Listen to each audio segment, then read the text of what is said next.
César Bogo. Amalia Domingo Soler. La Gran Señora del Espiritismo. Especial homenaje al espíritu inmortal de Doña Concepción Convalia Ballester, sin cuyo auxilio providencial, la tumba de Amalia estaría perdida para siempre. Prueba de amor y respeto en un ramillete de violetas espirituales. Da Concepción Convalia Ballester, breves anotaciones sobre el autor, el intelectual y escritor argentino, César Bogo, autor de este libro que traducimos para el español. Se inició en el espiritismo después de frecuentar algunas sesiones realizadas en grupos familiares, compuestos por números reducidos de asistentes, y por eso mismo, donde habitualmente se conocen los mejores resultados. Nació el 19 de enero de 1909, en Buenos Aires, capital de Argentina. A los 15 años comenzó a trabajar en el diario La Nación, donde fue ascendido para ejercer funciones en el departamento gráfico, de ámbito interno. Su adhesión al espiritismo se dio en 1944 en el Círculo de Estudios Progreso Espírita. En esa entidad desempeñó las funciones de vicepresidente y otras responsabilidades, hasta que fue elegido para la presidencia, 1919/1957. De 1970 hasta los días que corren, 1974, fecha en que se escribió este libro, volvió a ser presidente de la misma entidad. Es miembro del Instituto Kardeciano de la CEA y del Instituto Neopitagórico de Argentina. En 1949 fue elegido vicepresidente de la revista de la Confederación Espiritista Argentina. La revista La Idea consiguió su colaboración, de 1950 a 1955 ocupó el cargo de director de la misma. En 1963 volvió a asumir su dirección, cargo que mantuvo hasta 1970. Presidió la Confederación Espiritista Argentina en el periodo de 1955/1959 habiendo, desde 1949, ocupado diversos cargos en la mesa directora, ininterrumpidamente, hasta la actualidad, siendo hoy vicepresidente de la misma. Desde 1952 es profesor del Instituto de Enseñanza Espírita de la CEE, por 2 veces fue director de ese organismo espírita, mantiene ese cargo en la actualidad. Viene pronunciando gran cantidad de conferencias manteniendo digna actualización doctrinaria en diversas instituciones de Buenos Aires y en varias ciudades de la República Argentina, ocupando con brillo y continuamente las tribunas espíritas. Integró el equipo de comentaristas del Departamento Bibliográfico del diario La Nación, donde realizó comentarios de libros para sus ediciones dominicales. Escribió numerosos artículos espíritas publicados en Argentina, Brasil, Puerto Rico, México, Venezuela y Cuba, incluyendo Londres, en Inglaterra. Colaboró en numerosas publicaciones no espíritas de Argentina, desde 1928 cuando comenzó sus primeros trabajos literarios.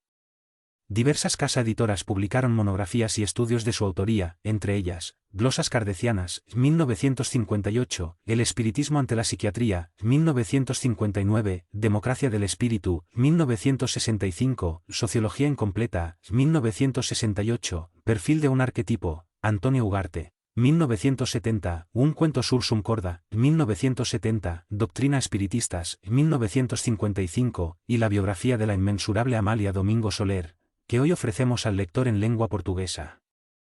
Esta es, en parte, la tarea que viene cumpliendo en sus 40 años de actividades doctrinarias, sin tregua, pues César Bogo encontró en la doctrina de los espíritus una actitud delante de la vida por la cual su alma anhelaba hasta que se dio ese encuentro. Cuando se le pide que diga algo al respecto del espiritismo, él acostumbra a decir inmediatamente, si algún pequeño mérito tiene, de cuanto hice, jamás podrá igualarse a cuanto me fue ofrecido por ese querido ideal. César Bogo, el autor, presta un tributo de gratitud a personas e instituciones que le facilitaron elementos para la realización de este trabajo. Ellas son, Agustín Naray, Humberto Mariatti, Constantina Tabaz, Asociación Constancia, Asociación Taller de los Humildes, igualmente a los que ya se transfirieron para el mundo de la inmortalidad y, oportunamente, lo auxiliaron, Lola V. de Aramburu, Hugo L. Enal, Rafael El Busto, Manuel Payás. Prólogo: canalizar las propias inquietudes, con el propósito de hacerlas conocidas, y eventualmente, compartidas, es, sin sombra de duda, la principal preocupación de todo autor. Esta es la reflexión inicial que nos viene al espíritu mal terminamos la lectura de la obra que ahora, amigo lector, te es confiada. Ciertamente ella agradará, y en las páginas que se van a pasar, encontrarás, en los muchos conceptos valiosos, la fisonomía verídica de un alma grande y generosa, toda ella inmensa de lucidez. A pesar de que sus ojos materiales casi estaban apagados, siguió la interrumpida lucha de la magnífica doña Amalia Domingo Soler, heroína de 1000 batallas que, para su propio bien, no se encuentra registrada en ningún compendio de tácticas guerreras. Es que Amalia es la definición luminosa de una encrucijada de la historia humana. Más de lo que una bandera de definiciones, es una plataforma de principios para los que se reencarnan y el modelo que el devenir de los años han de estereotipar como un modelo a ser seguido. Físicamente pequeña, constantemente enferma, gigantesca en la proyección de su voluntad creadora, es una militante viva de realizaciones esplendorosas que encuentran ámbito natural y vigoroso caudal, al menos que al respecto conozcamos, en el alma de todas las mujeres. Y el autor se desdobla para que esa heroína del civismo se vuelva íntimamente conocida de todos, poesía que se hace carne para vivir en los labios de tantas almas gemelas a la suya que, con ella, viven, que la aman, tornándola como ejemplo vivencial tal como ella lo fuera en su perfecta integridad. Este libro favorece la comprensión de una mujer singular, poetisa del dolor que crea condiciones para la reparación de faltas cometidas, de la renuncia, y esto sin ninguna paradoja, de las esperanzas sin vacilaciones, de la fe transformada en convicción y fuerzas bebidas en la fuente de la verdad eterna, de la verdad azul, de la verdad progreso. Este libro reúne los fervores de cuantos la conocen, si bien ofrezca un panorama parcial de esta vida ejemplar, de la cual se conocen, cogido aquí y allá, fases y acontecimientos de épocas más relevantes. En él, mientras tanto, existe un hilo de continuidad y un harto material hasta hoy desconocido por el gran público, constituyendo, a bien decir, casi una enciclopedia de la biografía. No conocemos nada semejante en la biografía de Amalia existente y esto, de por sí, ya constituye un mérito para el autor y una invitación formal a su lectura, visto que el libro contiene pasajes que mucho conviene a nuestras meditaciones, sean de orden espiritual, sean de orden cultural. Amalia es el símbolo del ser predestinado a la prueba de los avatares, que se realiza quemando en sí un pasado ensangrentado para la propia superación. El mérito, el indiscutible mérito de Amalia, es que su condición de escritora, se beneficia en una noción de realidad, sus artículos no profetizan un mañana y nunca envejecen en el ayer. Su perennidad resulta de la verdad. Ella trata del dolor constante del hombre, de su movimiento en la condición de homínido, son proféticos o rebeldes, escritos en la intimidad silenciosa o en gritos de liberación, destacando una cualidad, la condición humana. Ella, nuestra excelente protagonista, con vocabulario limpio y accesible a todos los grados de instrucción, se pone al alcance de todas las mentalidades. Otro mérito de Amalia, tira por tierra el concepto de que muchas preguntas no pueden ser respondidas, visto que hay verdades tan amargas que no deben ser reveladas. Nada existe que no pueda saber el rey o el pueblo, y Amalia, rebelde, inmaculada, arremete contra 100 causas injustas, pone en la propia carne ese propósito y el galvanizar en las profundidades de sus preocupaciones irrenunciables. Colocar a Amalia en su mejor ambiente, interpretarla en las angustias de su alma atenazada por dolores físicos, luchadora por antonomasia, es tarea que el autor, haciendo uso de un estilo claro, simple y asimilable, consigue, a nuestro modo de ver, alcanzar plenamente. Tal vez la crítica liviana lo juzgue por su pecado mayor, la limpieza fácil de cristal con que su estilo coloca a esta heroína, todavía, por el contrario, esto constituye su mérito mayor. Urge comprender que Amalia, cronista de un periodismo menor, por no haberse dirigido a la sumisión de los grandes órganos, se yergue solitaria de las atribuciones de su posición social, pues su línea de conducta se define por una reivindicación humana, fénix 1000 veces golpeada y combatida, pero que 1000 veces resurge de sus propias cenizas. En esta especie de diario que nos ofrece el autor, Amalia surge como la cronista que superpone piezas sobre piezas, asegurándose firmemente en las insignificancias y en el barro humano, ese mismo barro que resulta de cada día vivido, ese barro de que somos parte, ese barro de que se constituyen todos aquellos que nos rodean. Toma entre los dedos el collar de angustias y necesidades, este collar de clasificaciones y de triunfos en el ámbito de nuestro propio mundo interior, son para la pluma de Amalia, un balance de la vida real. El impropiamente denominado periodismo menor, como es denominado el periodismo en que colabora Amalia, es justamente aquel que se realiza con mayores esfuerzos. La propia vida se escribe con la tinta de la sangre, fluyendo de las venas, palpitando en cada hecho, gritando en cada injusticia, llorando en cada desgracia, viviendo en la carne dilacerada de cada día infame, a la luz de las miserias humanas, pero que, alguna que otra vez, se deja así demostrar, transformándose en la claridad luminosa de nuestra vida superior. Pujante directora de periódicos libres, su pluma, la famosa pluma de Amalia. Vuelve noble toda y cualquier tarea periodística, cantora de angustias propias y ajenas, para ella nunca hubo dolor que no compartiese, vivía la agitación de su mundo exterior, melancólico tal cual su mundo íntimo y el ajeno que la cercaba, mundo perfeccionado por la fuerza de él. Reconocimiento de errores superados día a día, en holocausto de una verdad rectificadora y conductora de almas. Podríamos, amigo lector, prolongar excesivamente estas consideraciones en torno de la periodista salvadora, de esa luz hecha carne y mujer, que fue Amalia durante toda su vida, en forma de apostolado. Desde su primer trabajo, publicado en el N-9 de la revista El Criterio, en 1872, probó ser una pluma permanentemente perfeccionada. Se trata de un artículo en prosa. 2 años pasan, hace una segunda aparición el 4 de abril de 1874, ahora en versos de homenaje. Amalia contaba 38 años de edad y ya configuraba el perfil de audaz andaluza, que desconoce fronteras, española hija de todos los hogares del mundo, cuyas diástoles y sístoles vibraron en todas las latitudes, dondequiera que hubiese dolor, llevando esclarecimiento y aconsejando en cuanto a la manera de restablecer el equilibrio. Amalia, símbolo del periodismo hecho de sudores y sacrificios, que ignora límites, que no conoce abrojos, de ese periodismo menor que canta tantas verdades. Amalia es la poesía que, a pesar de agitarse en el barro, apunta para las estrellas. Amalia, símbolo de la mujer y de la madre.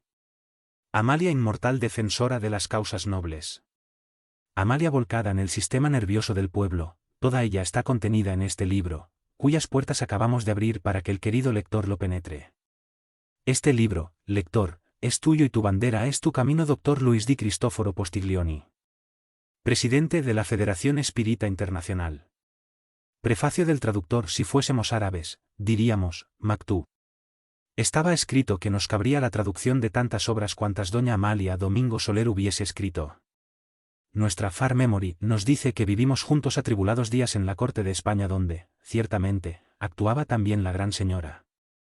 Las Memorias del Padre Germán fue el primer libro espírita que leímos y ya pensábamos en reunir material para una biografía de Amalia cuando, en una carta, el intelectual César Bogo nos contó que escribiera acerca de la vida y obra de Amalia, principalmente en el enfoque periodístico, pero que aún no tenía editor para La cronista de los pobres, Amalia, título que diera a su trabajo. Inmediatamente respondimos que la editora Oclarim estaba dispuesta a hacer la traducción y el respectivo lanzamiento. Mientras tanto, ocurrió que la C edición presentaba original. Asterisco asterisco asterisco asterisco asterisco asterisco asterisco asterisco asterisco asterisco asterisco asterisco asterisco asterisco asterisco todo, mientras tanto, comenzaba años atrás. Fuimos educados por una hermana católica, aunque en nuestro país hubiese muchos espíritas. Era un niño avispado en el tema de los libros y, a los 15 años, ya leía en varios idiomas extranjeros, desordenadamente, tanto el Mein Kampf, de Adolf Hitler como el Manifiesto del Partido Comunista, Marx y Engels, Tomás de Aquino, Voltaire y Rousseau ya habían pasado por mis manos. Comencé la lectura de la Biblia por las aventuras y desventuras del Viejo Testamento, una especie de curtido de cronistas antiguos, y al adquirir la certeza de que no tenía condición para ser católico, descubrí que bajo Calvino y Lutero estaría apenas cambiando de prisiones. Podía respetar todas las creencias en el mundo, pero parecía predestinado a, deísta, pautando nuestra vida por 2 eslogans, uno de ellos leído no sé dónde, Toulouse y ataque. Y la despedida de Pelounges cuando Laerte parte para Francia, en Hamlet de Shakespeare, hijo mío, esto por encima de todo. A ti mismo sé fiel. Y se seguirá tal como la noche sigue al día, que a nadie tú podrás ser falso a Dios. Que madure en ti mi bendición. La historia es larga, todavía, finalizada la lectura del Padre Germán y decidiéndome por Allan Kardec, encontramos un lugar para nosotros. Nos volcamos con furor en la lectura de las obras espíritas y mis expectativas resultaron satisfactorias. Todavía, Amalia pasó a tomar parte de mi mundo interior, al lado de otras maravillosas y audaces mujeres encontradas en las barricadas sin sangre del espiritismo, Emma Ardije Britten, Analia Franco, etc. Los años pasaron y cuando Francisco Cándido Xavier anunció su ida al viejo mundo, se me ocurrió que tal vez situase, en Barcelona, el túmulo de Amalia. No contábamos con la ferocidad del clero español y el triste preconcepto religioso allí vigente. No se trataría de buscar reliquias y sí de la visita al mausoleo de un líder carismático, como, por ejemplo, se hace en relación al dolmen de Kardec en el cementerio de Père-Lachaise, en París. Hubo, no obstante, motivos que llevaron al médium a dejar España y que demoraría este prefacio. Doña Amalia diera trabajo a los clérigos en debates de los cuales ella saliera coronada de loores, venciendo los más vehementes hombres de los púlpitos. Era, pues, odiada por las autoridades representativas del ultramontanismo junto a un poder gubernamental execrable y detectado con perfección por el escritor Elliot Paul en Life and Death of Spanish City, Vida y muerte de una ciudadela española. Pero no me di por vencido. Mal nos caía en las manos una dirección de Barcelona, atravesaba el océano una carta nuestra. Al mismo tiempo adquirí el hábito que mucho divertía a mis amigos, periódicamente dirigíamos cartas a Salazar, en Portugal y a Franco, en España, blandiendo la Carta de los Derechos del Hombre y protestando contra la segregación religiosa en aquellos países o denunciando la persecución de otros credos que no eran católicos. El propio Papa Juan XXIII nos dio, muchas veces, poderosos argumentos. Es cierto que esas misivas nunca alcanzaron las manos a las cuales iban dirigidas, pero aún hoy, si nos sobra tiempo, allá irá una carta para Franco. En el año 1969, nos vino a caer en las manos la dirección del señor Joaquín Oliva Anglada, del underground espírita español, residente en Mataró, próximo a Barcelona. El sincero Anglada nos confesó con humildad, en referencia a la tumba de la hermana desencarnada Amalia Domingo Soler, nos encontramos ignorantes por completo de su ubicación, y ello constituye una verdadera vergüenza por todos los que pertenecemos a la unidad de la ley universal. La ley universal es la manera que Anglada emplea para significar el espiritismo. Le rogamos que buscase direcciones de viejos espíritas barceloneses, y en cierta fecha, nos sugirió el que recurriésemos a Da Concepción con Valia Ballester. Inmediatamente le escribimos y, más tarde, supimos que ella lloró al recibir nuestra misiva. Sí, ella conocía el lugar, ubicación, del túmulo de Amalia. Acompañó su cortejo fúnebre a los 12 años. Era hija de Amparito, una de las médiums y amiga de Amalia. Esta se encontraba en uno de los nichos de la parte que, desde hacía mucho, era destinado a los protestantes. Amalia no tuvo derecho a tierra consagrada, lo que seguramente bien poco importó a su espíritu inmortal. El lugar se encontraba en el cementerio de Montjuïc, vía San Carlos, nicho 35 si se entra por la vía Santa Eulalia, recinto libre. No muy distante en los números 1 y 6 se encontraba Josema Fernández Colavida, denominado el Kardec español, y Felipe Senilosa, desencarnado en Buenos Aires y trasladado a Barcelona. Da Concepción, conocida por los amigos por el apelativo de Conchita, me trató como a un hijo. Le propusimos una hazaña. Ellas nos contó que el lugar estaba abandonado, por causa invadido por las hierbas dañinas. Mandaríamos de Brasil una placa para identificar el nicho y ella haría que fuese fijada. Da Conchita, ya muy enferma, aceptó el desafío y la placa allí se encuentra. La pena fue que no pudiéramos mencionar la palabra espiritismo. Dice apenas, homenaje de Brasil. De otro modo sería fatalmente arrancada. No pasó mucho tiempo y supimos que el lugar estaba siendo vigilado y visitado tanto por turistas brasileños, de creencia espírita, como disfrazadamente, por los propios espíritas españoles. La guerrillera espírita vuelve a ser recordada. Pero las cartas de Da Conchita escaseaban. En mayo de 1970 su marido nos comunicó que ella desencarnó pacíficamente y fue enterrada no muy lejos de Doña Amalia. El hecho se dio el 25 de febrero a las 5 horas de la madrugada. Nuestra querida amiga contaba 74 años y, para sorpresa nuestra, nos dejaba de herencia todo cuanto fuera de Doña Amalia y que perteneció a su madre, Amparito, después a ella misma.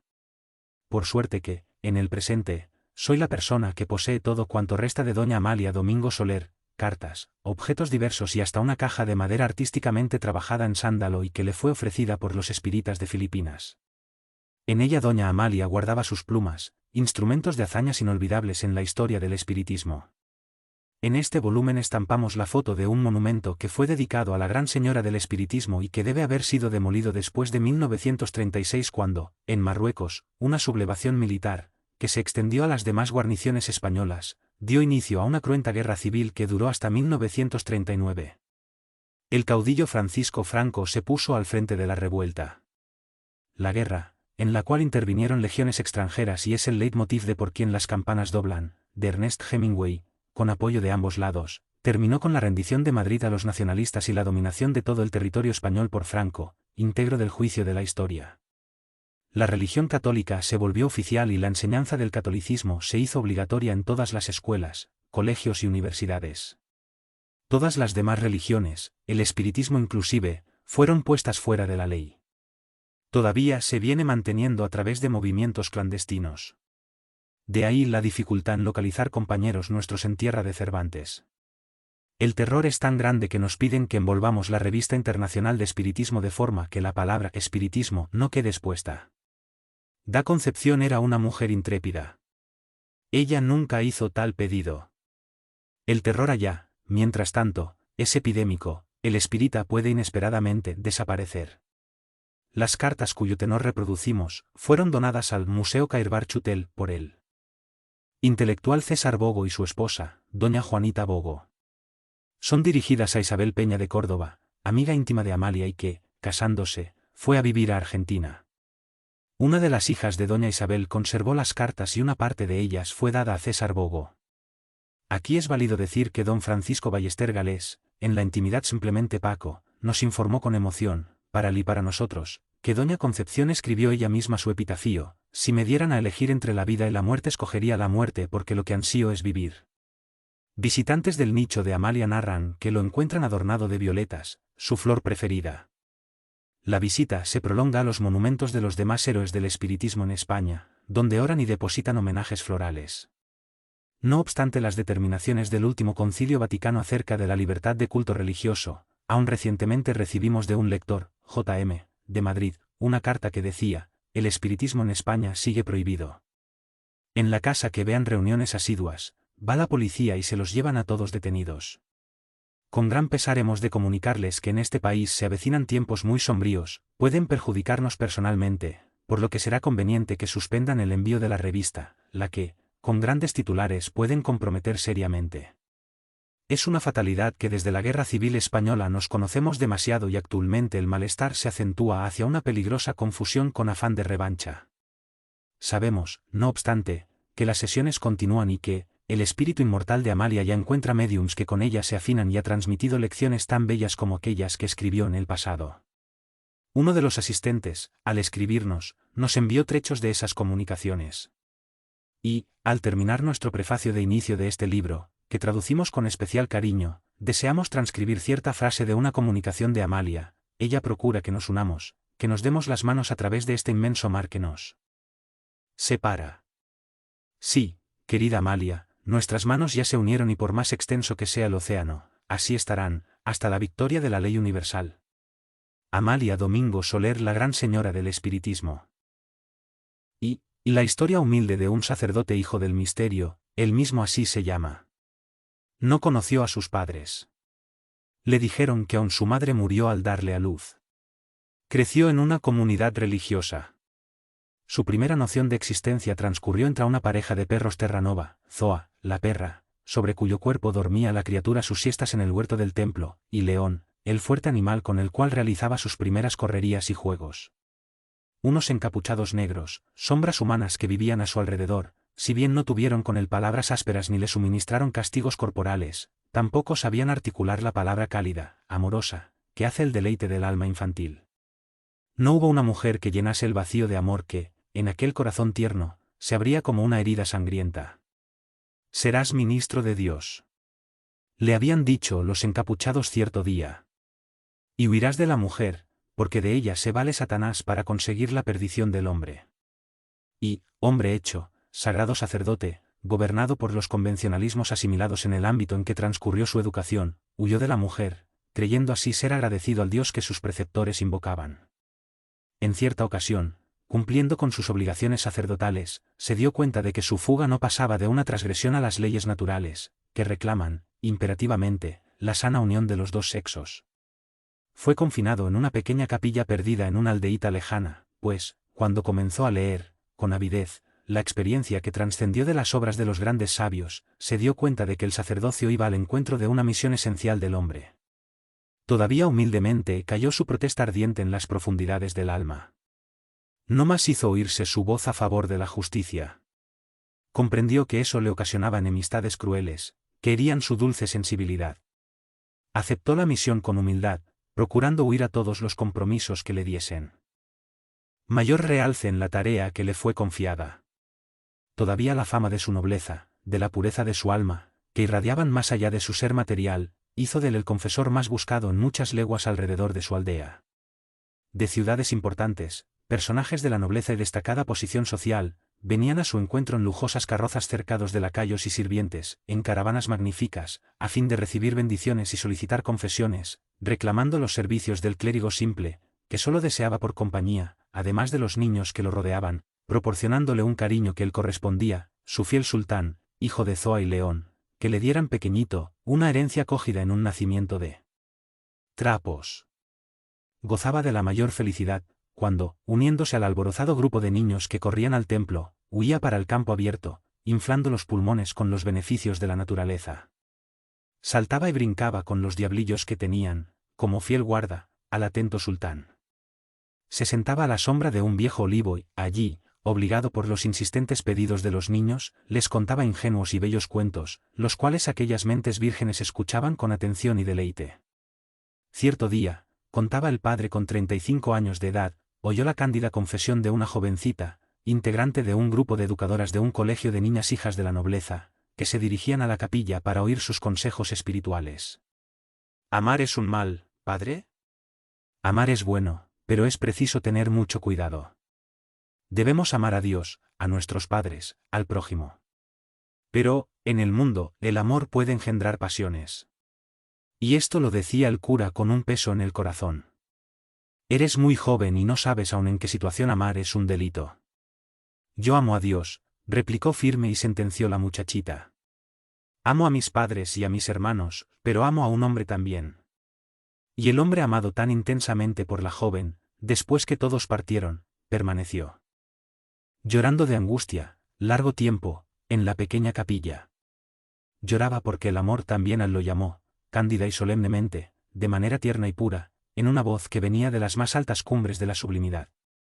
Entretanto no podía abandonar el camino en el cual los hombres encapuchados lo habían puesto. No estaba en condiciones de aceptar el glorioso convite que el amor del mundo le ofrecía. Cerró su corazón usando las 7 llaves del desconsuelo. Una jovencita pálida, de negros cabellos encaracolados, se hizo un nuevo tipo de Satanás atormentador. No era el lúgubre personaje que le describieron los mentores y sieros, el dios rosado y florido, cantando todas las virtudes celestiales. 8 años duró el suplicio del pobre cura. En sus oraciones diarias rogaba a Dios fervorosamente que lo librase del tormento de ese recuerdo que se mantenía indeleble en su memoria. Aunque como sacerdote adquiriese, día a día, por sus impecables actitudes, fama de santidad, después de encerrado en su alcoba luchaba contra la pasión que le atenazaba el alma, al punto de faltarle la respiración. Hasta que un día llega a la aldea un caballero bien vestido, preguntando por él. Venid, señor, mi esposa agoniza y solo le acepta a usted como confesor. Le dice el hombre en un tono de voz que tanto tenía de súplica como de exigencia. Mírame. ¿No me reconoce? Fueron las palabras con que lo recibió la dama que yacía en el lecho y en cuyo pálido rostro se marcaba el tono rojo de una fiebre mortal. Aunque fuese algo difícil reconocerla, el corazón del padre, que se descontrolaba en su pecho, como deseando saltar para fuera, rompiéndolo, ya le revelara de quién se trataba. Era la jovencita de cabellos encaracolados que reencontraba en el límite del más allá. Probando que el amor, que un día confesó al sacerdote, aún ardía vivo en su corazón presto a silenciar, deseaba tener a su lado, en ese instante supremo, aquel a quien tanto amara. Él permaneció a solas con la dama agonizante, en la alcoba de la regia habitación. Hace 8 años te confesé que te amaba. Dicen que voy a morir y quise decirte que, por encima de todos los seres de la tierra, te amé, únicamente a ti. ¿Qué extraño destino enlazara a aquellas dos almas? Ella, la dama opulenta, cercada de lujo y de todos los bienes que la riqueza puede conceder, el un humilde, un solitario sacerdote exiliado para un rincón perdido en los mapas, donde apenas brillaba y reinaba, después de la puesta del sol, su absoluta pobreza. El misterio del destino de las almas, con sus dramas establecidos en divinos argumentos, ¿quién podrá traspasar? La joven duquesa moría 2 días después, ordenando en sus últimos instantes, deseo que me entierren en el cementerio de la aldea. Muerta, quiero estar a tu lado, una vez que no pude estar en vida. Con este pedido dejó que se escapase el último suspiro. La fiebre epidémica hizo víctimas igualmente en la aldea. La muerte rondaba implacable por aquella región y ponía en fuga a los habitantes temerosos de contagio. La situación se agravó a tal punto que, al morir el enterrador, cupo al cura sepultar a los muertos. Y así pudo él descender a la tierra, con sus propias manos, el cuerpo que no le perteneciera, pero que le dio su alma. Cuando alguien recurría a su confesionario, a fin de aliviarse de sus angustias, penas y problemas, a veces de crímenes cometidos y que conducían a perspectivas sombrías para el futuro, buscaba, en la misión de sacerdote, la comprensión, el perdón, la complicidad del silencio, libertándose del desespero que quitaba la paz. Allí encontraba, en su puesto, pese a sus terribles pesares, el humilde padre, pues hacía parte de su menester, tener que soportar con piedad todas las desdichas y la perdición humana. De sus labios, entretanto, fluían consuelo y aliento, sugestiones para que la justicia fuese ejercida, una solución adecuada a cada una de las cuestiones. Aquel hombre humilde, físicamente frágil y capaz de actitudes siempre benévolas, era dotado de un alma cándida y guardaba el infantil deseo de tener una vida pura, suave, tierna, cordial. Todavía parecía crecer y ganar una fuerza ciclópica cuando deparaba con el vicio y el pecado. Era inflexible ante los malos procedimientos, firme, enérgico al punto de desconocerse a sí mismo, encontraba fuerzas en su flaqueza, vigor en su candidez, un magnetismo ardiente, que dominaba las almas, haciéndose dominante y rígido, sin recurrir a la violencia ni a los extremismos, sutil para localizar las maniobras de la astucia que siempre pretende ocultar el mal bajo los velos de los convencionalismos humanos. Encontraba la palabra justa, el pensamiento oportuno, el consejo sabio para dominar las situaciones que se le presentaban, diariamente, en su capilla humilde, donde débiles y poderosos, pobres y ricos confesaban sus culpas, buscando paz para sus almas atormentadas. Muchas veces se desesperaba ante el testimonio vivo de tanta iniquidad y pobreza que lo hacían desfallecer, secretamente lamentándose por su desdicha. En tales circunstancias, corría apresurado para el campo olvidándose de sus problemas y participando de las cascadas de risas de las criaturas, de sus juegos y oyendo impaciente sus voces alegres. Entonces se acordaba del Nazareno: «Dejad venir a mí los niños». Y allí, a la sombra de los árboles, entre fresca brisa y el murmullo de los arroyos, oía el concierto feliz de la tranquilidad y de la paz. Así se reconfortaba y se preparaba para oír y participar de un próximo conflicto de almas. En el ocaso de su existencia, sobrecargado de años y de recuerdos, veía que, cada vez más, su cuerpo se inclinaba para la sepultura. Fue cuando surgió en su capilla, ya famosa, una mujer que recogía en su alma todas las especies de intrigas, crímenes y maldades. El viejo sacerdote se sintió tomado de sorda y profunda revuelta. Conocía a la visitante y su horrenda historia. Orgullosa, agresiva, pretendía imponerle su voluntad, para que le otorgase el perdón de sus pecados a cambio de una gran donación para la mejora de su capilla. Limosna tan grande como viciada de iniquidades. El sacerdote, ya débil para hacerla comprender su desaprobación, apostrofó a la infeliz por su maldad y la expulsó del templo sin dar oídos a los ruegos desesperados con que la mujer rogaba su perdón. Este no fue concedido. El clérigo, que perdonaba crímenes, que supiera reconocer los errores graves del alma humana, no se portó, como siempre lo hiciera, con honrada actitud. Bajo un cruel golpe moral, el sacerdote sintió que el arrepentimiento abreviara sus días. Quería partir llevando consigo la paz. En su lecho, lloraba cuando los niños lo cubrían de besos y cariños que podrían rehacerlo del colapso. Cuando se erguía se encaminaba para el túmulo de la amada joven pálida, de cabellos negros como la noche, rogando a su alma que lo perdonase por su inexplicable ceguera. Los aldeanos que del cuidaban amorosamente, buscaban por mil artificios darle algún sosiego. Y llevaban a los niños para cantar en coro la composición que el cura les enseñara y que a él mismo era debida, cuando deseara, en cierta ocasión, alegrar a un anciano enfermo: «Anciano, no te vayas. Quédate con nosotros. En la tierra está nuestra tarea. En el misterio de la vida que nos fue confiada. Debes quedar aún, pues hay quien necesita de ti, amorosas mujeres que no saben a quién amar, niños necesitados de sonrisas y otros ancianos necesitados de amparo. No te vayas. Quédate con nosotros». Las voces infantiles se elevaban cálidas y dulces. El viejo padre sonreía tristemente y su corazón se bañaba entregado al inefable placer de aquella espontánea prueba de estima. En una pálida tarde de otoño entregó él su alma al Creador. Los niños lo rodeaban, regando con un manantial de sus lágrimas la figura débil y frágil de aquel que tanto habían querido y venerado. Hombres y mujeres que se habían hecho adultos a la sombra de aquel a quien llamaban santo, los ancianos que habían recibido de sus labios consejos sabios, mezclados de amor y sabio razonamiento, se mezclaban tristemente con los niños. Las autoridades eclesiásticas desearon reparar el olvido y el desconocimiento de aquel hombre virtuoso. Vistieron el cadáver inanimado con los trajes de obispo. En cuanto el cuerpo descendía al sepulcro, un pájaro trinaba en una rama. Las voces misteriosas del viento, en las frondosidades de los árboles, parecían hacerle coro. Renace un alma. De entre las sombras de un crepúsculo denso y asfixiante, él iba emergiendo para la claridad de la razón, pues tenía el alma pura aquel que, en la tierra, fue un amable y humilde cura de aldea. El padre Germán, era como lo llamaban.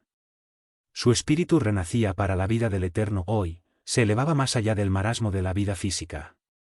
Una aguda sensación de dolor íntimo, que no tenía explicación para los que viven metidos en la carne, el dolor del alma y del arrepentimiento, lo aprisionaban. Le venía el deseo de llorar sin llanto, de gritar sin voz. Sentía la lenta sensación de fundirse en un abismo. Su dolor no tenía remordimiento, pero la sensación de inconsciencia era aguda y desagradable. La figura traslúcida de la joven pálida, de negros cabellos, surgió de repente ante su mirada. Una intensa alegría le sustituyó las angustias anteriores. ¿Dónde estoy? En el más allá. Respondió sin palabras la dulce amada. Miró detrás de su espalda. Una estrella de brillante luz marcaba una misteriosa ruta. Mucho más allá, a sus pies, veía los despojos mortales del viejo cura. Sobre él varios palmos de tierra regada por el llanto de los que lo amaban. Rodeando la cruz, en que se leía, aquí yacen los restos mortales del padre Germán, centenas de flores, delicados presentes de la naturaleza, habían sido traídos por las almas piadosas que lo guardaban vivo en sus corazones y que, siguiendo sabios consejos, conocieron la felicidad en la tierra. Ven. Invitó dulcemente la joven. Inmediatamente se sintió rodeado de millares de almas que habían venido para recibirlo, agasajándolo, le cantaron hosanna de gratitud, pagando la deuda sagrada del reconocimiento. Todo era tan natural y tan maravilloso al mismo tiempo. Una escena repetida 100 veces en diversas circunstancias. Nada que no fuese así. ¿Tan natural? Era un encuentro de almas conocidas, de ayer, de hoy, de siempre. Y enseguida, un vuelo amplio, impetuoso, sin longitudes y sin trabas, un vuelo incontenible y un infinito en tiempo eterno, dejando vagar la mente, sin circunvoluciones cerebrales imprecisas, aguzando el oído y la vista, sin trompa de Eustaquio o corneas, un mundo nuevo y viejo, permanentemente eterno, manifestándose y perdiendo de vista a su alrededor. Cuando un alma es llamada por la muerte, renace como un espíritu. Oyó, partiendo de la atmósfera peculiar que lo circundaba. Yo soy un espíritu. Pensó. Me encuentro en la eternidad. Continúo viviendo, pues respiro y tengo todas las sensaciones. ¿Vives? Repitió la voz. Espiritualmente esto significa que esperas el momento de reencarnar. Él no carecía de nuevas informaciones. El fresco hálito de nueva y desconocida vida lo dotaba de un peculiar razonamiento. Finalmente sabía lo que significaba tener conciencia. Vivía, sin embargo, no en el cielo mencionado tantas veces en su magisterio, pero sí en una esfera de inmortal belleza y sublimidad indescriptible. A ningún espíritu complace los lugares donde sufrió, sobre todo si los recuerdos no se amainan. Pero es ley que se vuelve. En Gracia, aldea de Barcelona, una antena espiritual ejercita el sensible radar de su alma y busca captar los sollozos de las almas que partieron, dejando el mundo terreno entre suspiros, pues a él aún pertenecen. Había allí un médium de incorporación, Eduardo. Frecuenta un centro espírita barcelonés, La Buena Nueva, y, en él, ejerce su facultad de comunicación con el mundo invisible. Aspira a obtener, por la narración de los desencarnados, lecciones que ilustren la necesidad de dedicación y amor. Amalia es la columna de la institución, la directora y aquella que se encarga de copiar los mensajes. Un fluido simpático de inmediato la une al espíritu del padre Germán. Esa afinidad, sin duda, data de siglos. De la conjunción de aspiraciones que ligan estas tres inteligencias, dos de ellas en la materia, la otra viva en espíritu, surgen las memorias del padre Germán. El humilde cura dicta, Eduardo capta intelectualmente y transmite a través de su voz. Febrilmente Amalia copia. Recuerda el padre Germán sus angustias en la tierra, principalmente en sus últimos años, de manera que, quien las lea, coja de ellas ejemplos, estímulos y evalúe las consecuencias de actos practicados. El libro resulta una virtual enseñanza de aplicación del Evangelio. La celebridad, 2, que justamente cercaba el nombre de Amalia ya en ese tiempo, hace que sea leído en toda España y en los países de habla castellana, provocando alegrías y tristezas, haciendo igualmente famoso al humilde cura de aldea. 2. Nota del traductor: el cofre de sándalo esculpido, presente de los espíritas de Filipinas, y donde Amalia guardaba sus cartas, es hoy pieza del Museo Cairbar-Chutel. La muerte no consiste más que en la descomposición de la materia que sostuvo una presentación precaria de la vida. Amalia y el padre Germán. Dos energías puestas en un mismo plano y grado evolutivo, trabajando en un afán común. Figura y contrafigura de una historia. Sol y tierra, luz y sombra compitiendo con la fantasía y la admiración. 3. Amalia. Llegaban al fin las hojas del almanaque de 1835.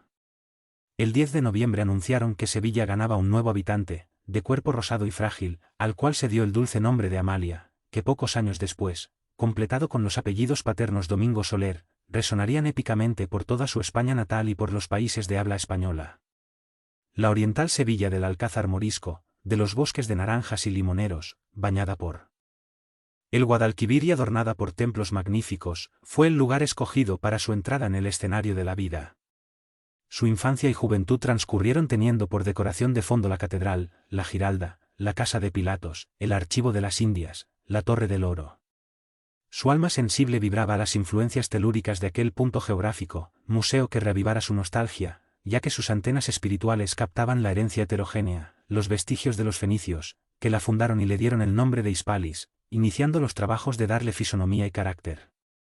Más tarde los romanos, dominándola, le cambiaron el nombre por Colonia Rómula. Y siguieron los árabes que la hicieron capital del reino de Abe el Aziz, después los reyes católicos que en ella tenían su corte. Todos los que pasan dejan sus huellas, una vibración de acontecimientos de peculiares características en su destino, y todos esos acontecimientos le ocuparon la mente singular, placa indeleble de una inteligencia inusual. Por las calles vio pasar, en los domingos, centenas de mujeres que cantaban en voz trémula y quejosa el Santo Rosario. Niña aún experimenta una tristeza que partía del fondo de su ser, haciendo emerger una protesta muda, que parecía una profanación. A su ver la oración no debía ser pronunciada en público, y sí en secreto. Consideraba que, al elevarse el pensamiento a Dios, esa exhibición exterior echaba a perder lo mejor de su esencia, el delicadísimo perfume. Lo cierto sería ponerse en íntimo coloquio con la amorosa paternidad. Si Dios todo lo ve y todo lo sabe, reflexionaba, no necesita de las palabras de sus hijos en sus intercomunicaciones. ¿Por qué exteriorizar? ¿Por qué pedir? ¿Por qué gritar rogando misericordia si uno de los atributos de Dios es la justicia? 8 días duró la primera impresión de alegría en el hogar de los Domingo Soler.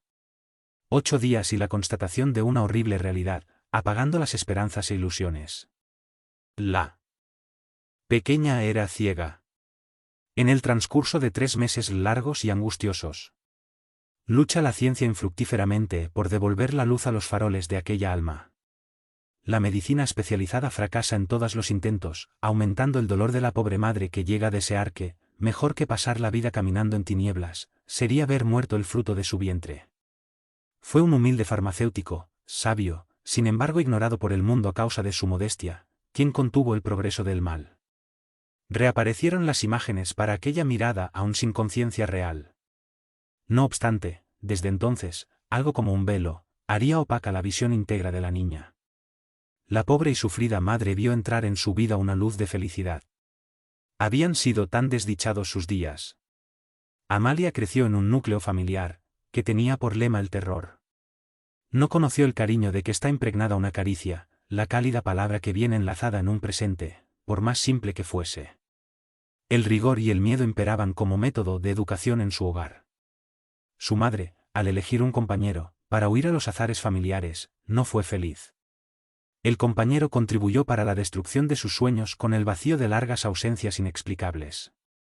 Por eso la desdichada mujer se agarró a la hija como el náufrago al escollo que podría salvarlo. El tesoro de cariños que había en su alma hizo correr en caudales de cuidado, de forma a garantizar la sobrevivencia del ser que Dios le había enviado para el consuelo de sus pesares. Se preocupaba continuamente en dar a la niña todos los placeres posibles, sobre todo al darse cuenta de su enfermedad. Amalia tenía 2 años de edad cuando su madre decidió iniciar la educación y el cultivo de aquel espíritu que se desarrollaba. Tales fueron sus desvelos y su obstinación que, al completar 5 años la niña ya leía correctamente. Y, en cuanto esto se solidificaba entre las dos almas, un lazo inquebrantable de amistad, profunda armonía espiritual e inefable ternura. La niña veía en la madre el prototipo de lo mejor que una personalidad podría exhibir en la tierra. La madre retribuía el cariño de la hija viendo en ella el único motivo de vivir en el escenario de pauperismo que la vida le reservara. 25 años vivieron así unidas esas dos almas confinadas en recíprocos cariños, aumentados en la madre con el paso de los años y la certeza de que la esperaba un prematuro fin. Se empeñó en dar a la hija instrucción, oficios diversos, conocimientos de lo elemental de la vida, para que pudiese defenderse de las trampas armadas de la pobreza. Pero la falta de una visión perfecta perjudicaba a la niña, haciendo que surtiesen vanos los esfuerzos de la madre. Tal vez para compensar esos intentos baldíos, la niña, ya adolescente, por eso, más consciente de su destino, preveía que, en breve, sería adulta. Eso hacía que se centrase en sus posibilidades, al mismo tiempo que se apegaba al calor con que la madre la rodeaba con casi ansiedad. En aquel hogar sevillano se vivía con bastante falta de medios, aunque la señora de la casa evitase que el hecho se hiciese ostensivo y que eso fuese humillante para la hija. Se gastaba en la manutención la pequeña herencia dejada por el padre de la niña. Ese recurso duró exactamente el espacio de vida de su madre. Esta, a pesar de los flacos recursos, se esforzó por criar a la hija según los hábitos de una gran duquesa. Amalia era cuidada y recibía los mimos de una niña rica, educada para la vida despreocupada de la burguesía. La madre abnegada deseaba, tal vez, demostrar el agradecimiento con que recibía la tarea de dar a la hija los últimos instantes de felicidad que disfrutó en toda su vida.